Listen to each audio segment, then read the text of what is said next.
First of all, I want to launch a preemptive strike against any critics who might accuse this talk of being ad hominem. First place, the ad hominem fallacy is that you attack, instead of attacking the doctrine of the person, you attack the person. And that's fallacious because that doesn't refute the argument.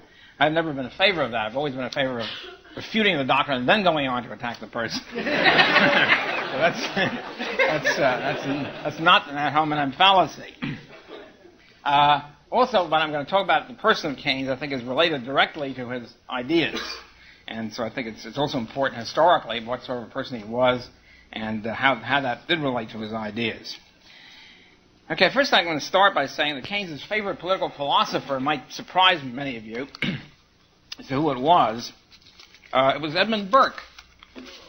An interesting question, why was Edmund Burke? Why, here's somebody who's Edmund Burke, the darling of conservatives or neoconservatives or whatever.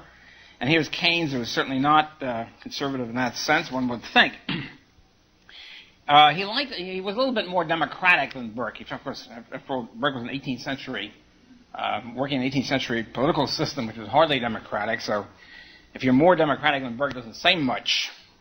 He was also thought that Burke left out some of the great political ideas or great ideologies that statesmen should pursue. But the three basic reasons why he liked Burke a lot were precisely, by the way, the three basic reasons why I dislike Burke.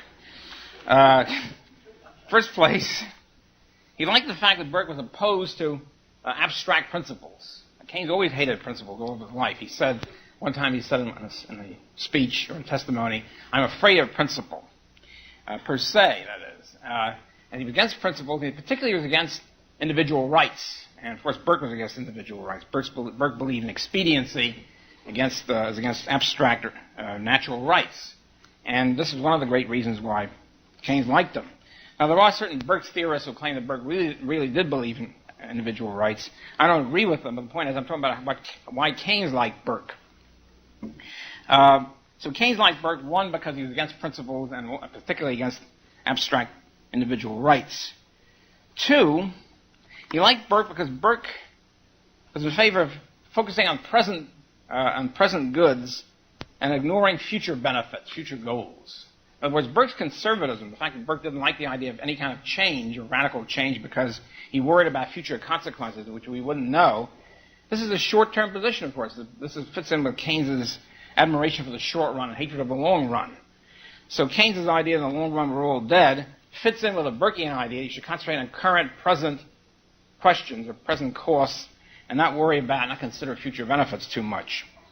So in other words, Burke's political philosophy was a high time preference philosophy, as was Keynes's whole outlook, which is very much in favor of present benefits, present goods as against future.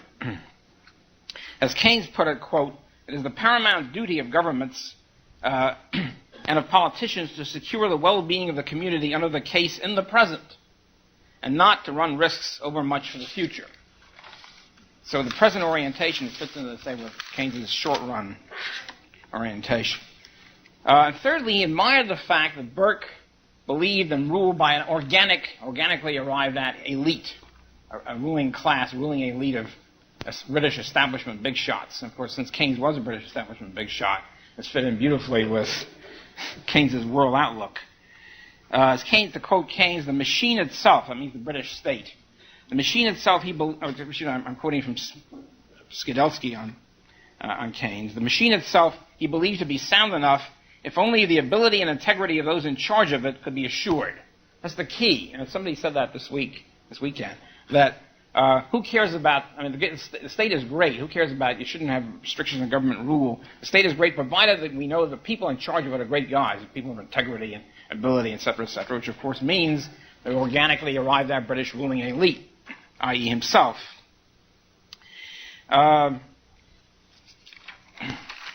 Okay, so these three things I think mark Keynes throughout his life: short run, attack on principles and individual rights, and belief in the ruling elite, with himself among it.